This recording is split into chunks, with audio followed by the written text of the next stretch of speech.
Good morning. Sorry, I was doing my mouth exercises. Fucking weird. What What are our exercises? So we go fuck, fuck, shit, piss. shit, fuck.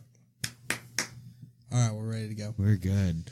Oh boy. Happy National Donut Day, everybody. National Donut Day. Diabetes for everybody. Yeah, we're fat. I should have got donuts today. I don't know why we didn't. I didn't know it was National Donut Day till like 30 seconds ago. So Well, thanks for telling me. You should have told me earlier. well.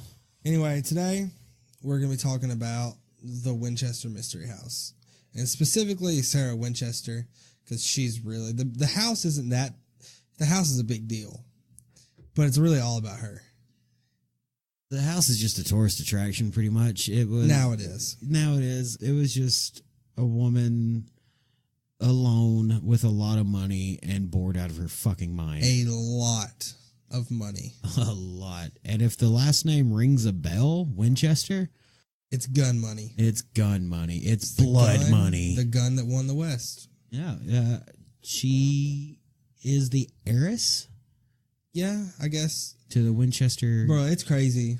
The daddy did everything. And she got all of it. And she literally did nothing. Even her husband didn't do shit. What a fucking gold digger. She didn't know. She came from just as rich of a fucking family. Not as rich, but she came from high class too. But we're going to get all into her history. That's what we're going to start it out as. But I think we need to intro the podcast. Yeah. Welcome to the Torn Page. Hi. I'm Casey. All right, that's enough of that shit. Let's get to it. All right, Sarah Winchester is who we're talking about today. She was born Sarah Lockwood Pardee.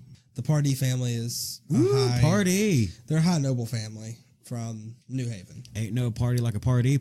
She was the fifth of 7 children.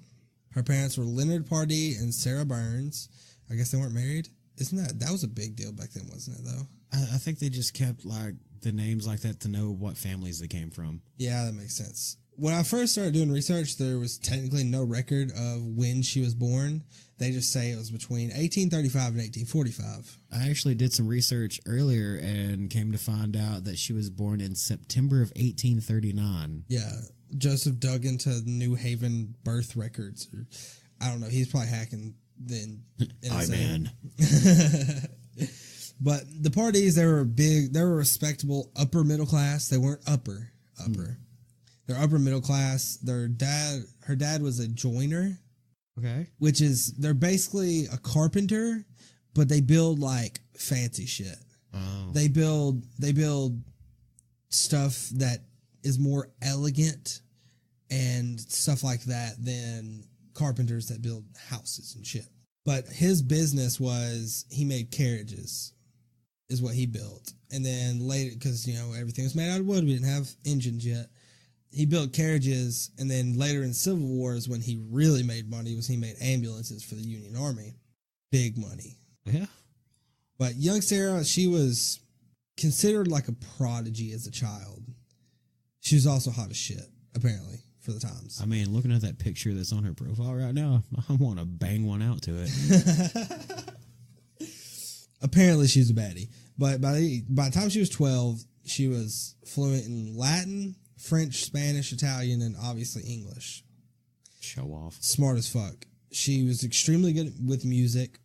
She was drawn to like a lot of the classical arts and things like that with her knowledge of the classical arts. Plus, I'm guessing she played piano or something. They all did. She was obsessed with the arts of back in the day. I'm guessing. But she was nicknamed the Belle of New Haven because she was hot as fuck and smart as fuck. So everyone was like, hey, she's the Belle, I guess. I don't know. But she had a very unique influence on her growing up. She was a purdy party. You're so dumb. But right outside New Haven, or in New Haven, is Yale, at the time Yale College. It's Yale University now. But a lot of the people in New Haven coming from Yale, they were all more free-thinking. I wouldn't say free-thinking. They were Rosicrucian, or Rosicrucian, I believe is how you describe it. And Rosicrucianism is like, it's this big thought process or way of thinking where they believe that they possess wisdom that is handed down from ancient times. But it's this thinking of they possess this wisdom no one else has. And I guess it's just comes from smart motherfucking people. A lot of Freemasonry as well. A lot of her family was Freemasons. A lot of people that were in that Yale University, that taught in Yale University, were Freemasons. She had uncles, cousins, stuff like that. But she went to Young Ladies Collegiate Institute. She was taught by these two, the Root brothers. Can't remember their first names. It was the Root brothers, which were Rose-Croix Freemasons. They followed the same line of thinking. And that's where her thought process is in this Freemason, Rosicrucian thought process, which makes a lot of sense later on when you start to think about the house and stuff like that. But while she was at this institute of Yale, she met the daughters, I should say, of Dr. Leonard Woolsey Bacon. No relation to Sir Francis Bacon.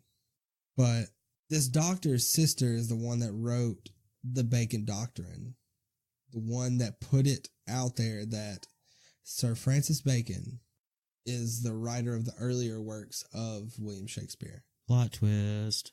So, I don't know how true it is, but it's widely thought of in this like weird thinking community.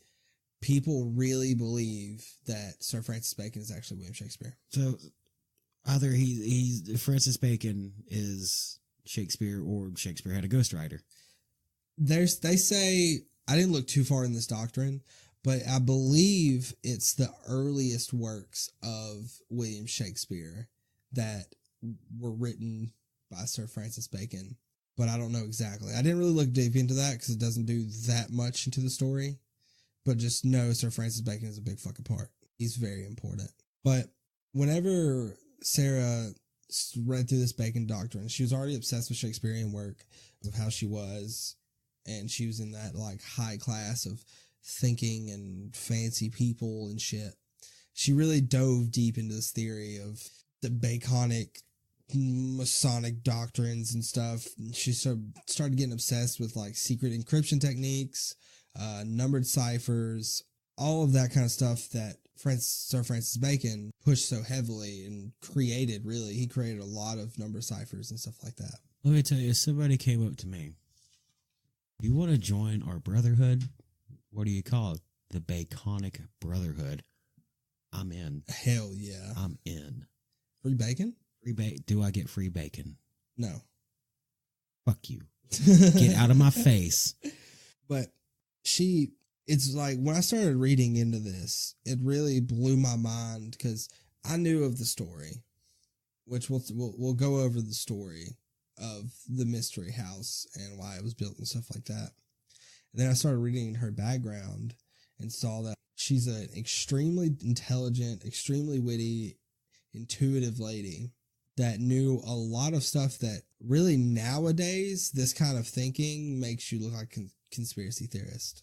Or you're a loony fucker. That's what conspiracy theorists are.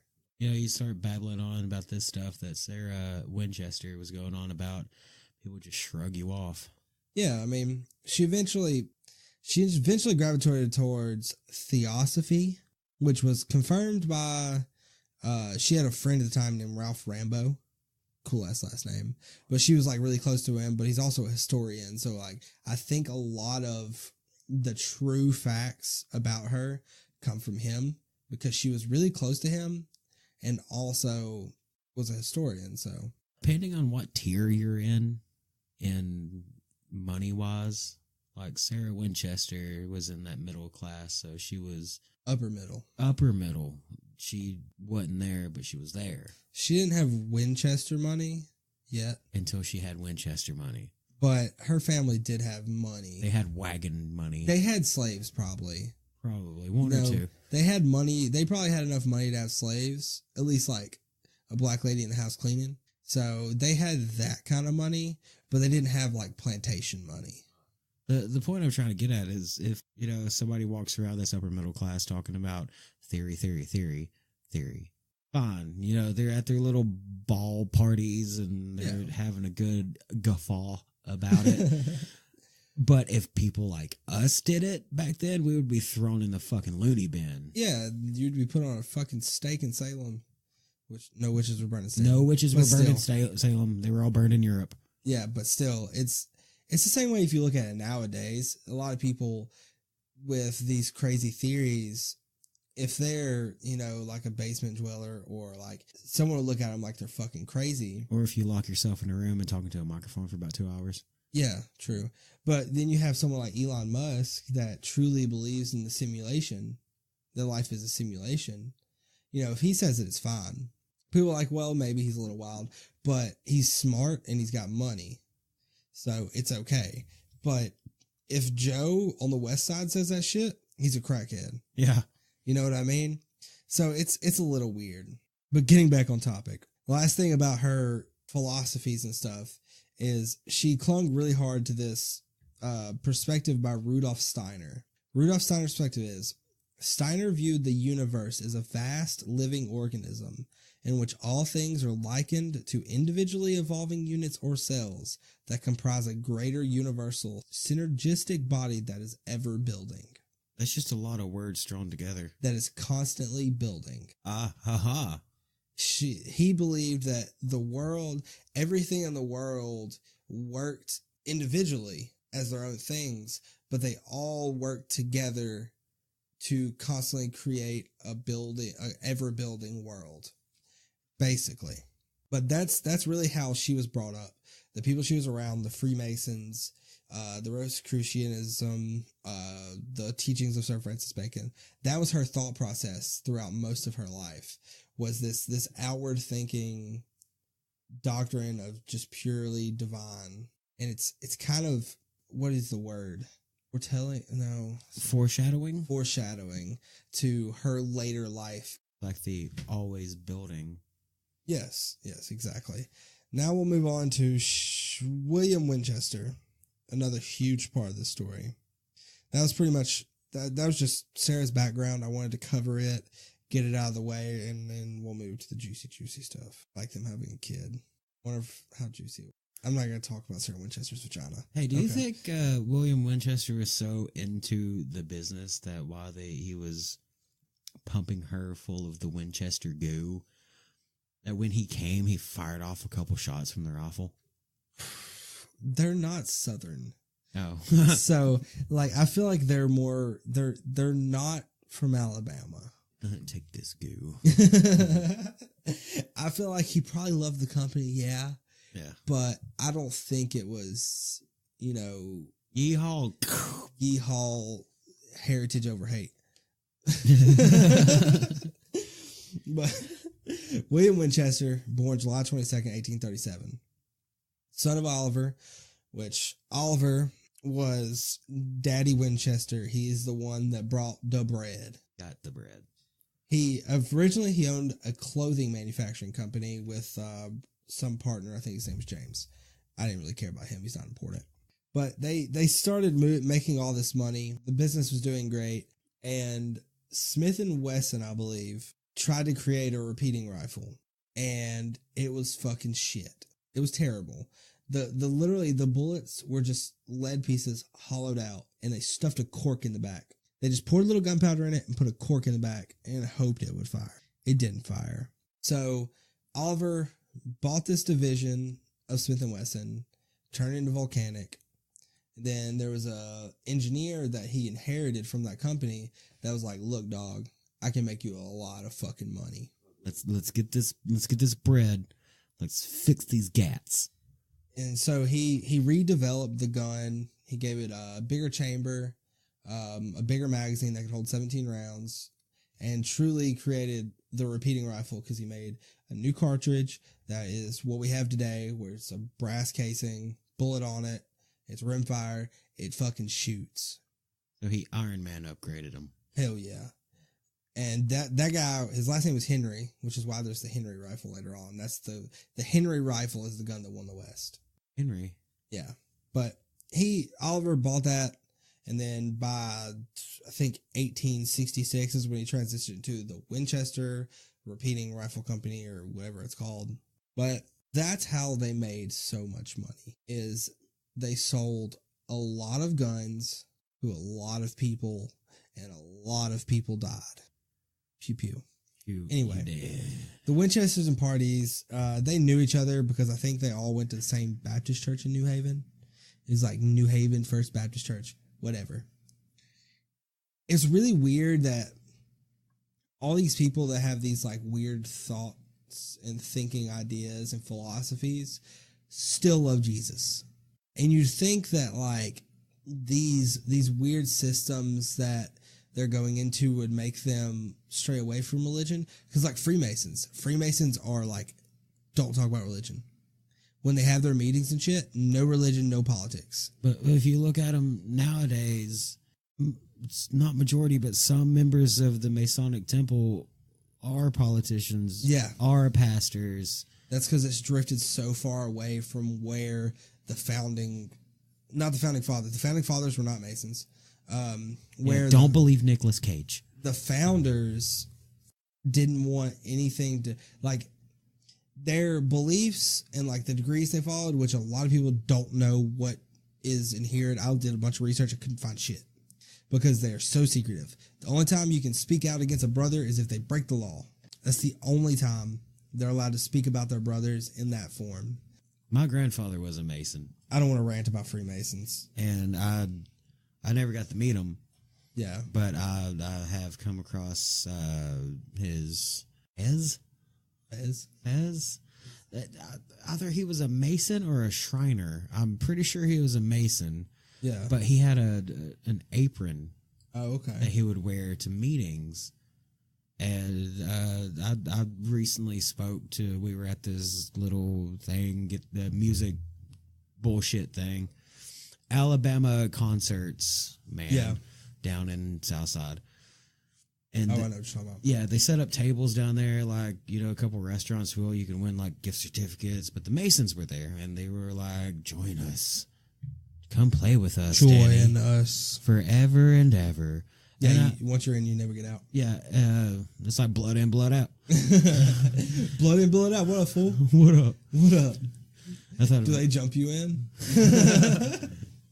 But I was talking to one of them. I was like, hey. Imagine getting your ass beat by like a bunch of 40-year-old dudes in the Masons. That's all the Masons are nowadays, is just those old guys that hang out at Jack's every morning. As soon as they fucking open, the Masons are in there. There was a Mason Lodge right next to Jack's. Yeah, and they would just walk across. Yeah, but I talked to one of the Masons. I was like, hey, if I had family in the Masons, does that help my chances of getting in? They're like, we'd have to check our records, make sure that, you were related to them and all that. Oh, but yeah, it would stand all you got to do is just get someone to recommend you. Oh, okay. Like a member. Yeah, Freemasonry is a lot different now than it was in the mid-1800s, late 1900s. So now all you got to do is just get a guy that says, you know what? He all right. Yeah, let him in. Let him know the secrets of the world. I'm sure they don't know shit like that anymore. It's probably like only like the Bohemian Club and shit like that out in California. I would share those secrets on this podcast. I'm just letting everybody know. We're going to send a man inside. Fund this operation by going to Patreon. We're not plugging Patreon. Anyway, so William and Sarah meet. I just know they get married in 1862. How they meet and all that doesn't really matter. I don't really care too much about William's background because this is about Sarah. Sarah is what's important. But they got married September 30th, 1862. And then they had a baby 4 years later. Annie. Named Annie Pardee Winchester. And she died 40 days later. Yep. Of marasmus? I don't know how to pronounce it, but I think that's it. Malnutrition. She died from malnutrition. Basically, her body she was set up to fail. Her body couldn't metabolize proteins, so severe dehydration sets in, and there's not really shit they can do about it. It's the 1800s. There's not good enough medicine to save the baby. And there's no, what we have nowadays. Like, if your baby isn't eating, there's no, synthetic type of formula to give them intravenous. Yeah, and they can give them fluids, stop them from dehydrating. But the baby died 40 days after she was born. And then about a year later, Oliver dies. Well, no, that was like 14 years later. Holy shit, I'm dumb. In 1880, Oliver died, leaving the Winchester fortune to William. And then a year after that, William dies of tuberculosis at 43. So Sarah Winchester inherits all of the Winchester fortune. She inherits the company. I think it was $20 million. Yeah. Up front, she got $20 million, which is $500 million today. Yeah, it's about 500,550,000. Yeah, it's a lot of fucking money. Plus, she got 50% stock, which is $1,000 a day in royalties, which is like 25 grand. It is a day.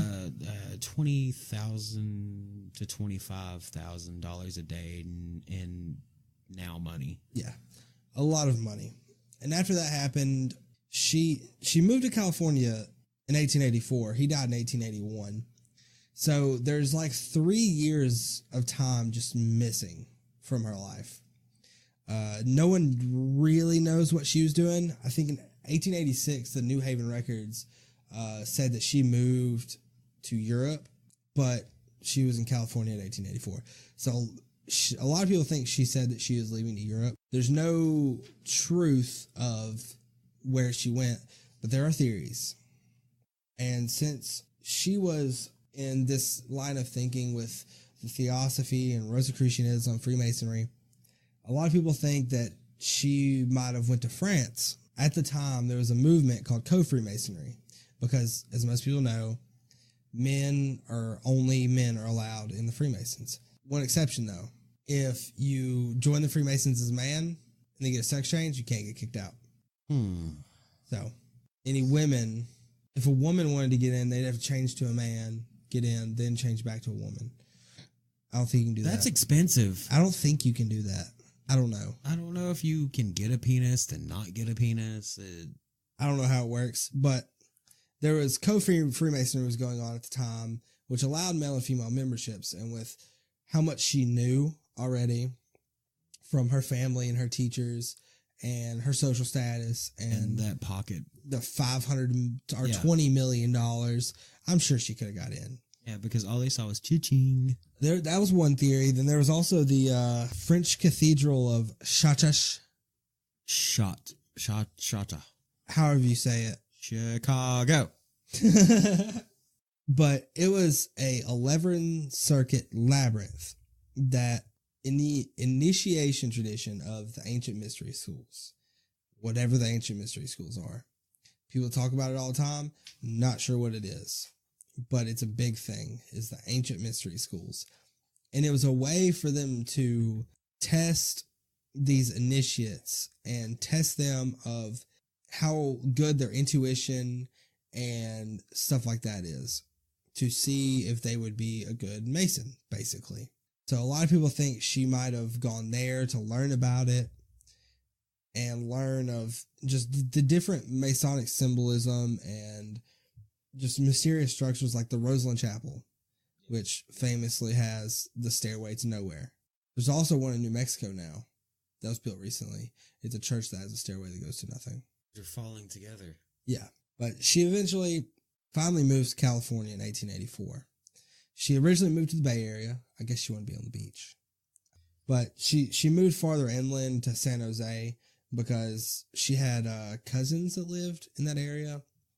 Her cousin was Enoch, and her nephew, George. George ended up becoming like a politician. George like Party. A governor. Yeah. Yeah. He ended up becoming like a governor.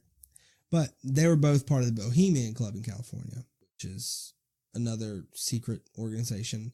Like, if you've ever seen a conspiracy theory video, you've heard about the Bohemian Grove and like all the politicians praying. They're not praying. They're literally just having a fucking party. That's what the Bohemian Club is. I looked into it, and it's like a 3-week vacation. 2 weeks, 3 weekends. So a 3-weekend vacation where they just party like a motherfucker. That's all it is. Like they would have stages set up with like dramatic plays and like comedy skits, and then eventually musicians and stuff like that. That's all it was. It wasn't anything like creepy. It was just like it was a party where only the elite of the elite could go. So it was like the 1800s Warped Tour, but of like the people with a lot of money. Okay, so it was the 1800s Burning Man. I guess It was the 1800s Coachella. Coachella. Anybody can go to Coachella. I see a lot of people that like it. There's a lot of titties and ass everywhere. Yeah, I'm going. A lot. Like girls dress wonderfully at Coachella. But when you said that Sarah moved to the Bay Area because she wanted to by the beach. Was that like San Francisco? Is that the Bay Area? Yeah. Do you think she looked in a bathing suit?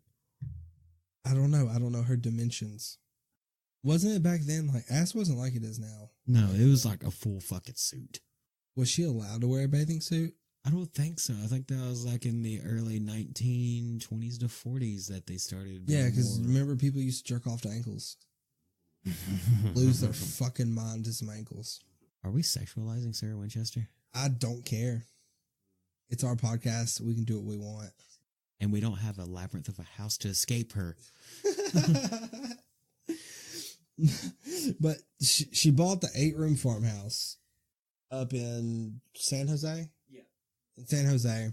And then after she purchased the house, she hired a crew of around 20 carpenters in the beginning and began a 38-year building project. The workers had to rotate shifts. They worked constantly. And from what I heard, she paid them very, very, very well. She paid them double the wage because of how much work they had to do, and she wanted it to be around the clock. Yeah, she no time off. So OT, OT, OT. Drake song, sorry. And there was no OSHA, there was no union back then. Oh yeah, dog. They didn't give a shit. If you wanted to nail a gutter in, you just stand it on a couple people's shoulders. Yeah, pretty much. Yeah. But they worked rotating shifts. There was no master plan. It was just Sarah would come in, be like, Enrique, I want this staircase. And that was about it. Jose. Jose. Me amo Sarah. Build door. No. Build door.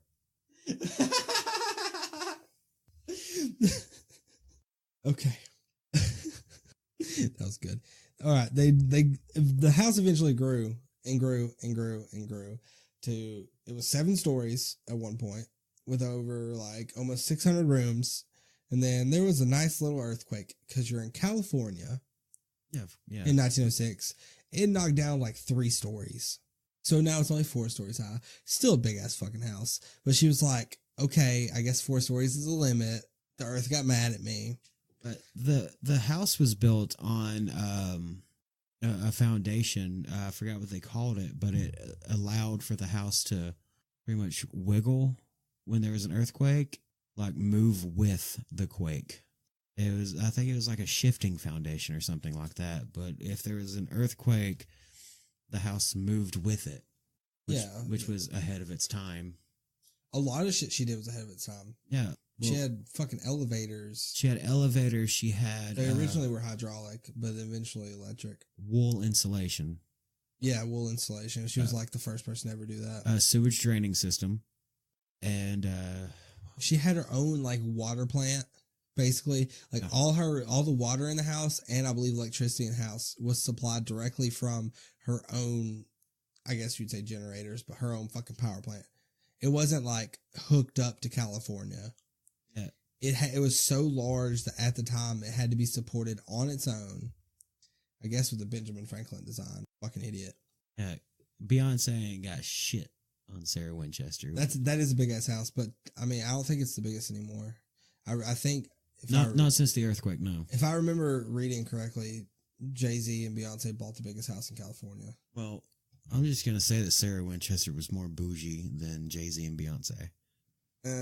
During her time. I mean, yeah, for her time.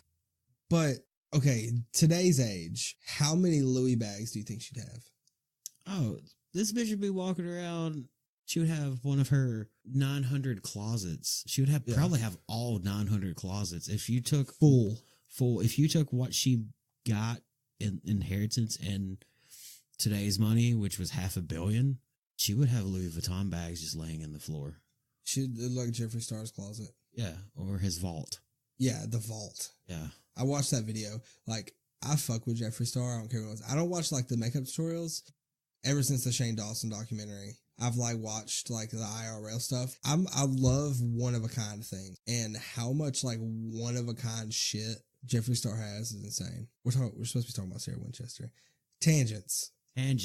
But anyway, the house is fucking insane. It's like miles of hallways and shit. Some of the weird things. So there's passageways and stairways that create shortcuts that literally make you think you're leaping from one side of the house to the other. It's pretty insane. There's rooms within rooms, staircases that lead to nowhere. There's a door that opens into a fucking wall. This shit makes me think of an Acme cartoon when I think about the house. Every time I think about the door to nowhere, I just imagine somebody running out the door and then doing the Wile E. Coyote thing, looking down and holding up the sign that says help. Yeah. There's 47 chimneys in the house. Some of them are covered by a ceiling. There's how many? There's only what? Like 12 actual fireplaces, but 47 random chimneys. Which you would think if there's 47 chimneys, there's 47 fireplaces, but no, there's only 17. Okay, yeah, it's so weird. Some of the fireplaces were wood burning, gas, or coal. There's skylights that are covered by a roof. There's skylights that are covered by other skylights. There's skylights that peer down into rooms. Yeah, they're built into the floor. There's tiny doors that lead into large rooms. And there's big-ass doors that lead into tiny rooms. This is so Willy Wonka. It's so weird. There's that second-story door that's like the famous photograph that just leads into nothing. If you walk out it, you're going to fall on your face 2 stories. Literally just leads out into the yard. There's upside-down pillars everywhere. There's the number 7, 11, and 13 are extremely repeated throughout the house. 13 the most.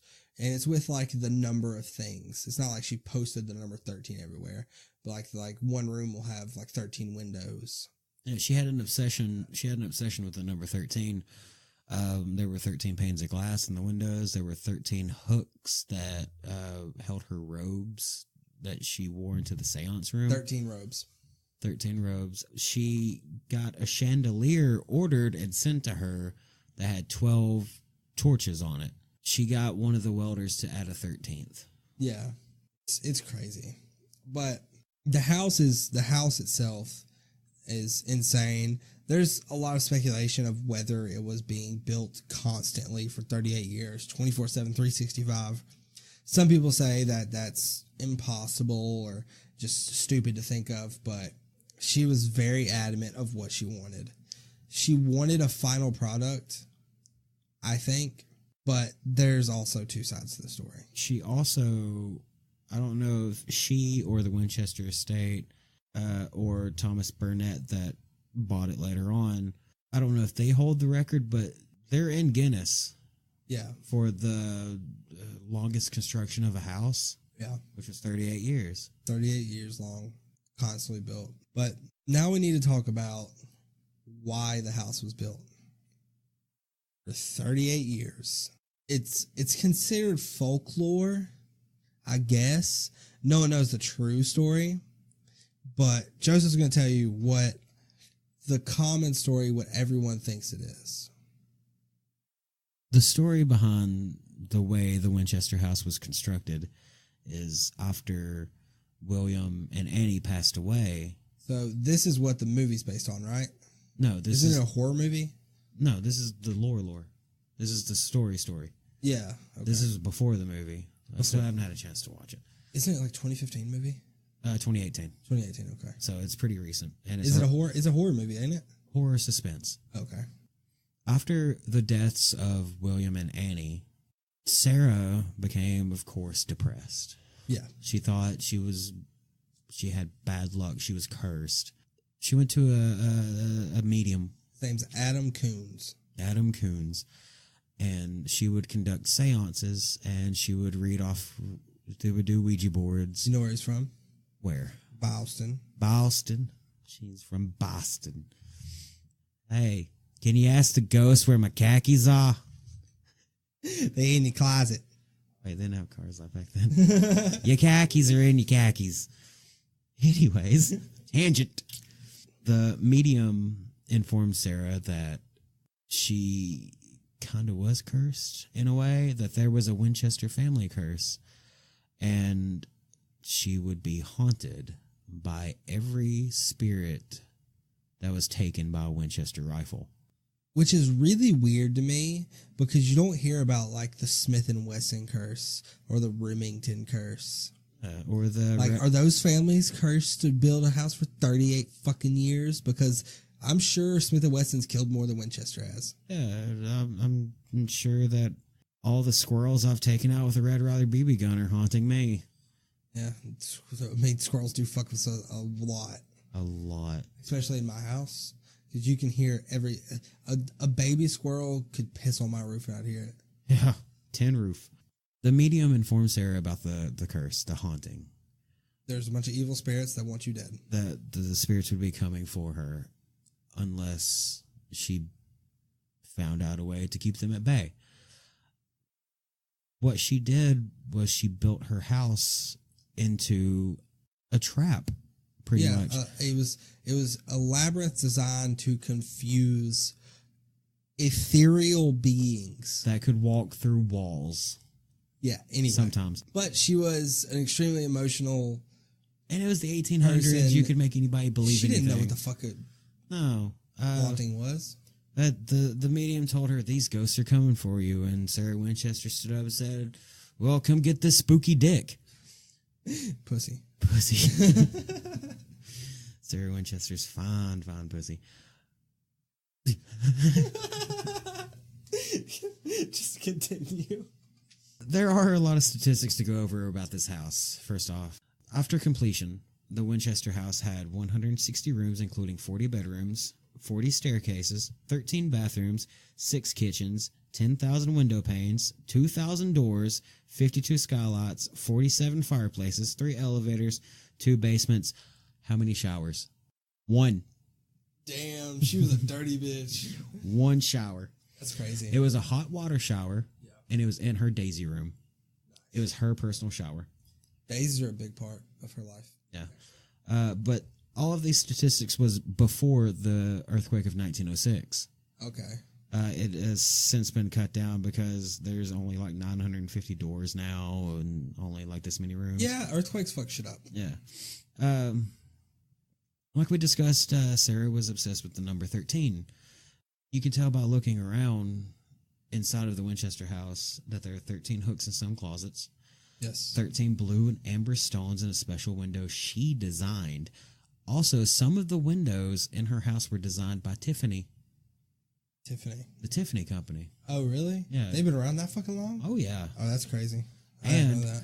What I didn't know is Tiffany is not a she. Dude? It's a he. Why did he name it Tiffany? I don't know, after some bitch he liked.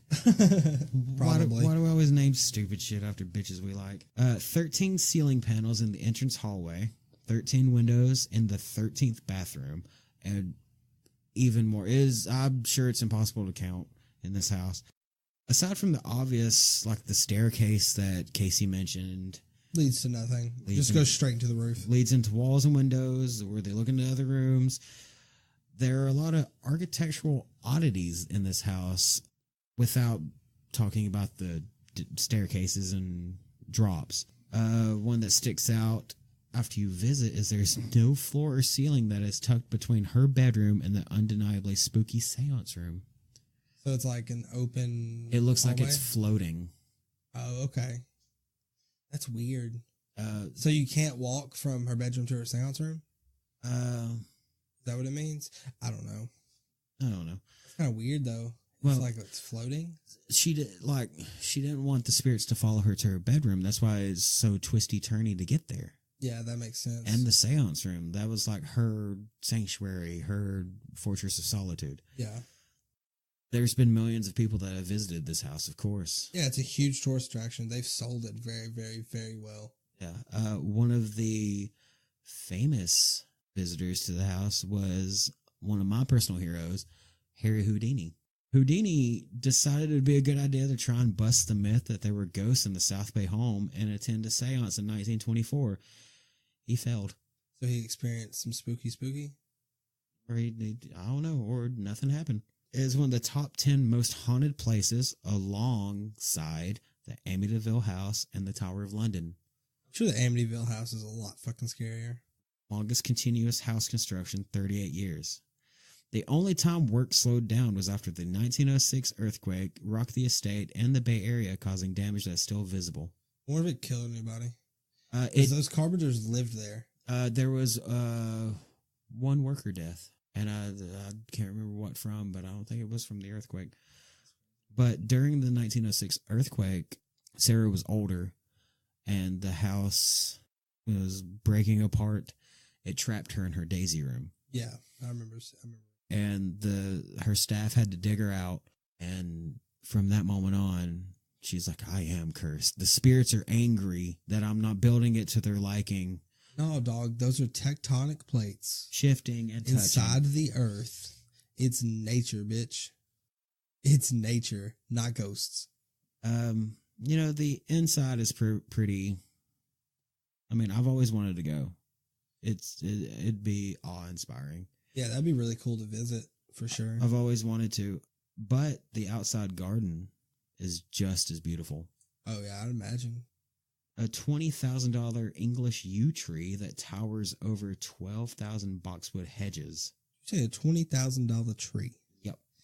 Why would you pay $20,000 for a tree? She got the money. All she had to do is wait, not even a month. That's crazy. And she got it. 1,500 major plants, shrubs, trees, and even greenery called monkey puzzle, which is native to Chile. It's probably like monkey grass. Probably. Which is just a weed. But the reason why the house is built like this is to confuse the spirits that were haunting Sarah Winchester from what the medium told her. Yeah. She was afraid that the spirits were going to find her, they were going to hurt her or kill her, so she would have seances at night and talk to these spirits the way that they wanted the house built. Yeah, she would have these seances every night at midnight on the dot. She would ring the alarm bell in her house at midnight to tell the spirits, it's time for the seance. We're about to get started. Class is in session. And then at 2 a.m. on the dot, she would ring it again to tell them that it was time to stop. The seance was over. Even though ghosts don't know time. No, there is no time in the veil. She would use a Ouija board to talk to him and little thingy for the Ouija board. And I forgot what that was called. She would wear a robe every single time. She had 13 different robes, all colored differently. She probably had to have some pastels and shit because there's a lot more. Whatever was trending. Yeah. But she would have these robes. There's 13 of them. She would wear a different one every single time in order. Very meticulous about it. And it was just really weird that these ghosts are the reason this house was built. Or I should say spirits. It says they're spirits. But she also slept in a different room every night. To confuse the spirits, of course. Yeah. Like they wasn't going to know what room she was in. Not even her staff would know. Yeah. She wouldn't tell anyone where she was sleeping that night or what she was doing. She would have the seance, and the spirits would tell her how to build a certain thing. Build this door to go to nowhere. She would hand draw the plans and then hand them to the foreman in the morning. You ever wonder if the spirits are speaking to her? What kind of accent do they have?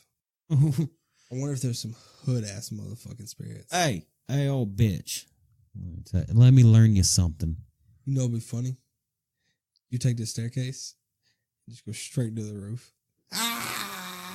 Hey, old bitch. You know what'd be funny? Hey. You know what'd be funny, girl?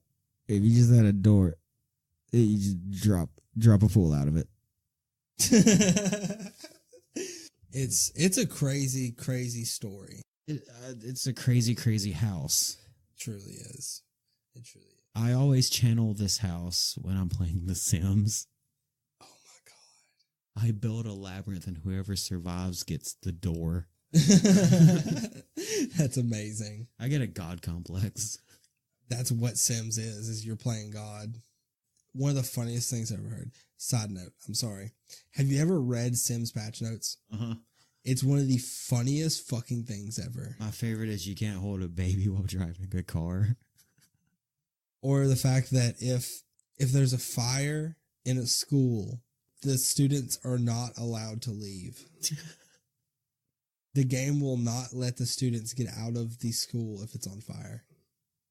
It's, oh my God. Anyway, tangent. Back to the Winchester Mystery House. So that is the ghosts. But what is the real reason why Sarah Winchester built the house this way? Or the theory? There's a theory that's, I think, more credible than she was being chased by evil spirits. So when it comes to the evil spirits, there's this article I found. It's super fucking long. It's the truth about Sarah Winchester. And this guy has gone to the house many times for research, to learn more things about it, talk to the tour guides. And one of the tour guides there told him that back in the day, whenever the house first started, they first started using it as a tourist attraction. The tour guide told them that the owners of the house used to tell them, make this shit sound good. Sell the story. We want more people to come back. So that put a big damper on like me believing in, you know, the evil spirits are forcing her to build this house, and she would throw these random building designs in to confuse the spirits and stuff like that. Another interesting fact about the house is she spent $5.5 million. That was pocket change. Well, that was like a quarter of what she inherited. The craziest thing that I've read is the house is only valued at $5,000. After she died, it was valued at $5,000. So the people that bought it as a tourist attraction bought it for $5,000. No, the man that bought it, Thomas Burnett, he bought the house at auction for just $135,531.50. Okay, that's wild. Which is less than the value of the acreage the house sits on. Yeah, that's true. Okay, I'm not gonna say true. The theory that I like to think is the truth. Is that a good way to describe it? The alleged truth. The alleged truth, the theory that a lot of people have come to when it comes to Sarah Winchester. So the reason she built the house, so when she was young, she was exposed to a lot of Masonic, Rosicrucian, Baconian, all these concepts.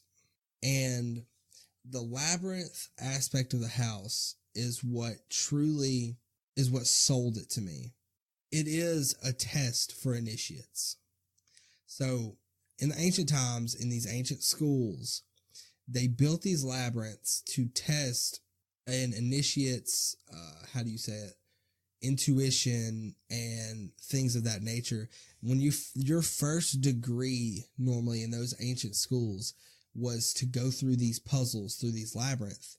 And since she was so intertwined with Bacon and with these Rosicrucian and Freemason, all this stuff, I feel like what she did was when William died and Anne died, she threw herself into a frenzy. Yeah. She didn't know what to do. So she went to France or to Europe, and she decided, I have all this money.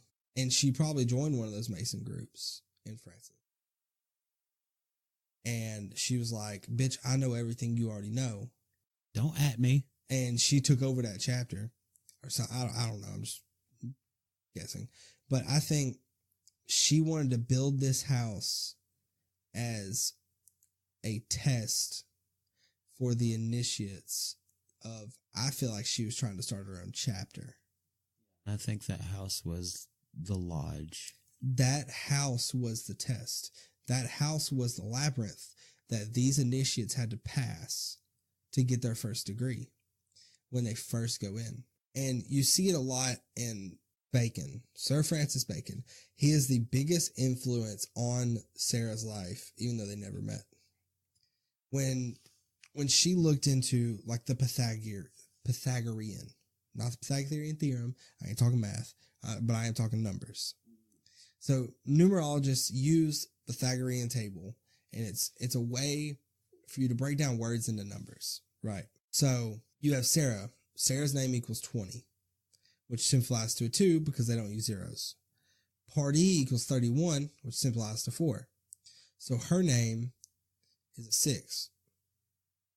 But if you use her full name, Sarah Lockwood Pardee, it adds up to 25, which simplifies to 7. 7 is extremely notable inside the house. But then if you take her full name plus her regular name, it equals 13. Extremely throughout the house. And it keeps growing and growing when you look at these numbers. I feel like some of these numbers are a fucking stretch. A lot of times these numbers are a big fucking stretch. But for instance, in a different cipher, both Sarah Pardee and Francis Bacon both come up to the number 51 in a different cipher. But if you include her middle initial, it comes out to 54, which reversed corresponds to Shakespeare. That's a fucking stretch. Like, no, bitch, one's 54 and one's 45. You don't flip it and reverse it. But it all comes down to this science of numbers and the fact that she was so far deep intertwined with Bacon's teachings that I think she took it and fucking ran with it. Because apparently 13 is a very important number inside her life, and that's extremely symbolic with how the house is laid out. So what most people think is this house is a puzzle or a labyrinth for the next initiates for these ancient schools. Like I said with Rosicrucianism, these people that follow those teachings believe they have acquired a higher wisdom than normal people. So she feels like if someone could pass that test, then they could also acquire that higher wisdom, essentially. Was she playing God herself? I think she was trying to, but in my opinion, I think that she read all this numerology stuff and just thought that it was just the neatest thing ever. I think she went on a power trip. Yeah, like, I have this money, I have this knowledge, bow to me. And I mean, there is so much shit. When I tell you there is so much shit to go through when you dive deep into this theory of the house and the numbers, and it's fucking crazy. It was way more than I had time to even think about going into. The rooms were laid out to the Fibonacci sequence. Yeah. Huh. It's insane. I wish I had like 2 weeks to sit and read through I'm going to link this article in wherever I post it because I have to sort. This is where I got most of my information from. It's fucking crazy. I wish I had the time to dive into this and truly understand it, but I don't know anything about Sir Francis Bacon. I don't know anything about his doctrines. I just know he turned words into numbers and numbers into words. That was his thing. It was all numerology and ciphers is what his big thing was. And I think he was too smart for his time, and he inspired a lot of people that maybe did some shit they weren't supposed to, or went off the deep end believing in stuff that they shouldn't have. I don't know. I don't know which story is more believable, that she built it as this way of defending herself against evil spirits of everyone that died from a Winchester rifle. It doesn't make sense. I feel like that's a little like, maybe if she murdered her husband, that'd be different. Yeah. But he died of a disease. Like, maybe if he murdered William, then I'd be like, well, yeah, he's haunting her. or like if she killed the kid. She didn't kill the kid. Maybe Mr. Coons was just trying to make some money off one of the richest women in America. I think he just sold her some I shit. think he was just but there's also bullshitting. no proof they ever met. There's no way to corroborate they ever met. I've heard conflicting stories and I've seen conflicting documentaries. I didn't know it was a male until you told me. Yeah. Because every documentary I watch is like, Sarah Winchester contacted a medium. And when it shows like the little reenactment, it's always a female. Yeah, it was Adam Coons. And Sarah had a maid or like this live-in nanny person, whatever, that said she never saw, which it's believable that she never saw, but she says that Sarah was never involved in this spiritual seance stuff. That seance room was never fucking used. It was never used for seances. But obviously she did it at midnight and she probably didn't want anybody near if she did. But the way that these two stories lay out both puzzle my mind. And the only thing I know for sure is that in her will, when she left the house to her lawyer to sell, she 100% made sure that her lawyer knew that this house needs to stay intact and that I don't care what it's used for, but it has to stay intact. What I'm telling you, last night, I was up till 11 o'clock reading through this article. I walked into that room and I looked at Amanda and said, my brain hurts. That's the first thing I said. Oh my God. I brought up this topic to Casey because we switched back and forth on topics. And I'm pretty sure he just thought, he just wants to talk about a silly old ghost story. I was like, it's a haunted house. Like, this is going to be cool. We can look into it, see what happened. Because I knew nothing coming into this. Only thing I knew is what Joseph's told me. He read one article, then another one. Like, at first I looked at the Wikipedia and I was like, okay, this don't really have shit in it. So I look at some other stuff and then I find this. It's thetruthaboutsarahwinchester.com is the name. And oh my God, it is a deep, deep dive. Like, you think I guess this is a conspiracy theory. Yeah. It's really what it comes down to, because this is technically a theory. We'll never know the true intentions of Sarah Winchester because she passed away in 1922 and those secrets died with her. And then the state of California, after everything, the executor of the state, blah, blah, blah, the state of California was like, looks like we got another tourist attraction. So they sold the ghost story. So it says, did she emulate Bacon leaving behind clues designating someone to whom her legacy would be passed? If so, how would she have conveyed the message? Of course, in the numbers. The inheritor of her legacy would have a thorough understanding of the numbers, and somewhere in the entire display of the house in Sarah's numbers would reside a set of numbers that specifically revealed the inheritor's identity both in name and date of birth. So it's saying the same way that, like Bacon there's one story in the last sentence of Troilus and Cressida, he said he demonstrated the cryptic Winchester goose message. People thought that Bacon could see through time. And it's like, did he truly foresee Sarah Winchester taking his message and living it on? And does she think that if she left a specific name and date of birth, that initiate will find it in a place that has never been seen in the room? Because they're still finding new rooms, aren't they? Like, I think they're still finding rooms that haven't been explored. Someone would have to truly understand the numbers and the way she built out this puzzle to find. And what this is saying is that they're going to complete this labyrinth, this puzzle, and find their own name and date of birth at the end. I didn't know that. That's what is theorized.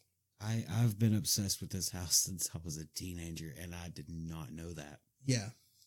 I was not expecting that M. Night Shyamalan twist. National treasure, like Dan Brown bullshit. Yeah, this crazy, just old theory.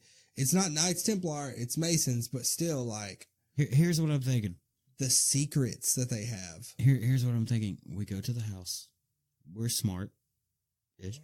We go to the house. We got to research a lot of Sir Francis Bacon. I'm thinking that maybe in one of these rooms there's going to be some numbers. It's not going to be numbers written on the walls. It's going to be clues in the room. Clues. Like the front gate. Like daisies are so important to her, right? The front gate has a daisy on it. See, it normally the front gates would have this like Freemason symbol or whatever, but instead it has this radiant sun with 16 radiants, which is apparently important. It was the symbol that Bacon used in all his engravings, but instead of the sun symbol, there is an 8-petaled daisy. So apparently there's just every little detail that she put into this house was for a reason, and someone is going to figure out why. Whoever this person is, they'll figure it out. Let me see that sun. It is a daisy with it's a sun, but instead of a sun in the middle, she put a daisy with 16 radiants. 8 petals. 8 is a multiple of 16. The 16s, this is going to be a rant, but it's not going to make any sense probably. But the 16 is apparently a reference to 1616. Apparently the most pivotal year of Bacon's life. It marked the death of his frontman, Will Shakespeare, and the birth of his new secret society of speculative Freemasonry. And that's when he wrote his third and final Rosicrucian Manifesto, The Chemical Wedding of Christian Rosenkreutz. And 16 also simplifies to 7. So, it's... oh my God. I would have to sit for weeks and weeks to fully understand the legend behind the Winchester House and these numbers and Sir Francis Bacon, to study this and research as much as possible to try to figure out something, some clue. We would have to take a week off work. We truly would. I would have to take a long time reading this and just racking my brain with the whole puzzle. It's going to look like Jim Carrey in the number 23 up in this room. Yeah, that's truly what it is. It's truly a puzzle is what this is. And, you know, it's like the Da Vinci Code. That's what I was thinking. I was like, we need to call Robert Langdon right now. We need to call Nicolas Cage. Or whoever wrote Well, we can call Nicolas Cage because he would just take any role he can get. Imagine they make another movie, but it's about this. Not a horror movie, not some like, it's about someone, they can make it a horror movie, yeah. But they center it around something like this. I'm feeling a mix. Yeah. Yeah, I'm feeling a mix of the 2018 Winchester movie blended with 13 Ghosts. Yeah. That would be fucking incredible. Damn it, why are we not making movies? I know, right? Someone's going to steal this idea now. No, they're not. Don't take our idea. No, but it truly is extreme. This puzzle is very puzzling. Pun. But it's something I was not expecting at all. Because, I mean, I've read the Da Vinci Code. I've read into it and stuff like that. I understand some of this stuff. But when it comes to these hidden meanings and numerology, hiding these hidden meanings, it hurts my brain when I've been awake since 6 a.m. And here we are I've worked for 8 hours. Here we are at 10 p.m. It's a lot. It really is. I was hoping for us to do a nice, lighthearted ghost story about a haunted house, and maybe this bitch got like her head chopped off by a ceiling fan. But no. Her head is very well. I guess her head's still intact. Whatever, she's dead. We'd have to go to Connecticut to find out. But story's insane. So I want to know, what story do you like more? What do you believe more? That it is a puzzle for the inheritor of her legacy. That's what it comes down to. It's built like what the initiates go through, but it's for the inheritor of her legacy. The one person in the world that is destined for this to be a thing. And it could be any time, because she technically, in her mind, and what everyone thinks, was the inheritor of a lot of Bacon's destiny, which was 200 years before.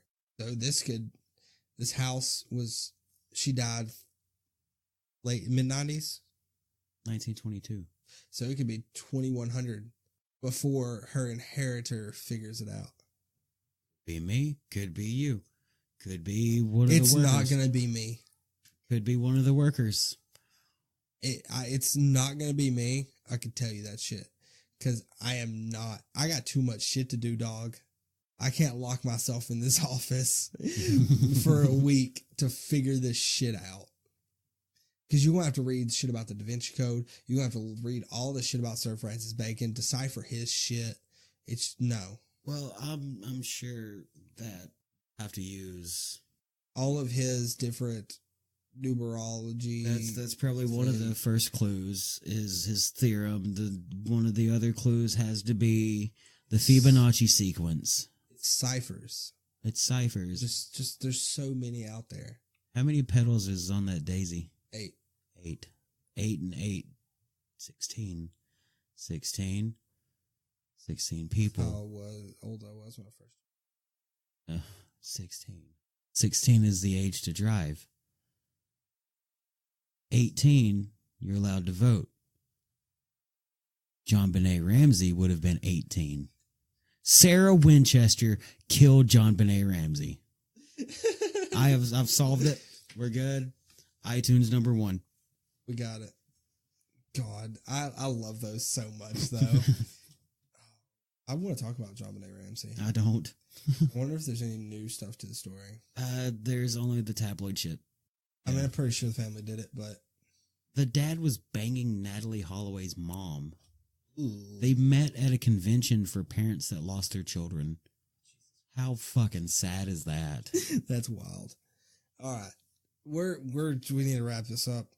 God, all of this information blew my mind. And I hope that next time you bring me something, this isn't what comes out of it. I love it. I truly enjoy doing it and looking into this, but when I first pitched this idea, Casey's like, "You're leading the fucking show. It's your topic. I mean, yeah, like you're the one that loves this ghost shit. It's your spooky house." And I was like, and then I was like, I need to know at least a little bit about it. And I started looking into it, and I was like, Joseph, this ain't a spooky house. This is a woman that knows a lot of shit. She has divine wisdom, apparently. Need to close that tab. Exiting out of it right now. I'm done. Okay. That was Sarah Winchester in the Winchester Mystery House. Good episode. I enjoyed it. We talked a lot. Odd. We rambled a lot. We went on a lot of tangents, but that's going to happen. I'm booking a flight to San Jose. Dude, I would love to go to San Jose to see that and eat tender greens. Sure. You know what tender greens is? No.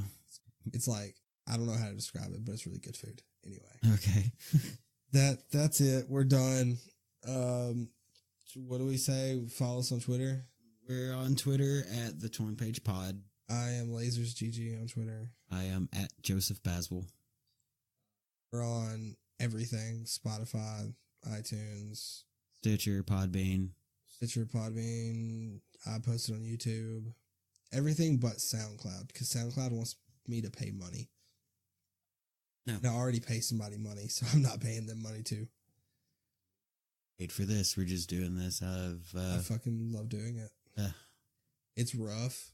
We don't have much time to do anything. My hair is falling out at a faster rate. We still have to record another episode, which we're hopefully going to do tomorrow. Which will be a more, I'm going to say, comical episode because shit show. It's good that, by the way, we are introducing a new episodic saga. It's going to be more than 3 episodes. It's going to be a saga. It's basically what we uploaded last Saturday. About when I uploaded it. With it's just, I wanted to be able to put more stuff out, basically. And with me researching a topic heavily, like this Sarah Winchester one, I don't have time with working a full-time job to record another, or do the research for another big episode. So I decided we'd do what Joseph came up with the name of. Yes, I did. Sunday Morning Shit Show, where we're just going to talk about things that are happening. Current events. Current events in the news. Stupid people. If I see a news article that the dude that had drugs stuffed in his ass and then cheddar bobbed himself. You love the title I came up with, though. Drug butt nut shot. No, the title I came up with was Drug Butt Bust Nut. But that's generally what that's going to be. It's just going to be us really fucking around, talking about a couple of things. Sometimes it could get more serious. It's going to be where I want to put, if we have to rant about something, it's going to be in that, if there's something just that week, like, I really want to rant about the NCAA. Okay. Because I was listening to another podcast and I want to rant about it, about how pissed off I am. So when we record that, it'll be up. It'll usually go up during the weekends. I don't really want to set myself a specific day of the week that I'll put it up. It just depends on how shitty work is when I have time to edit. But the shit show will go up on the weekends. And then the main topic episode will go up usually, I would say Tuesday or Wednesday is what I'm going to go for. This one might not go up till Thursday, but it's going to go up sometime during the week. I'm trying to stay on schedule, but it's fucking hard. I think this episode is going to be one of our best ones. I think we did really good. I just hope there's a couple things I gotta chop up, hopefully.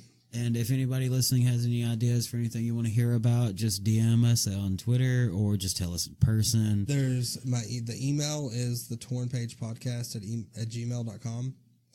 I check it every single day. You can email me whenever. You can DM the Twitter. I'll check it whenever. Or DM us personally on Twitter. If there's anything you want to hear about, just tell us about it. I hope so. This was the Torn Page. Is it?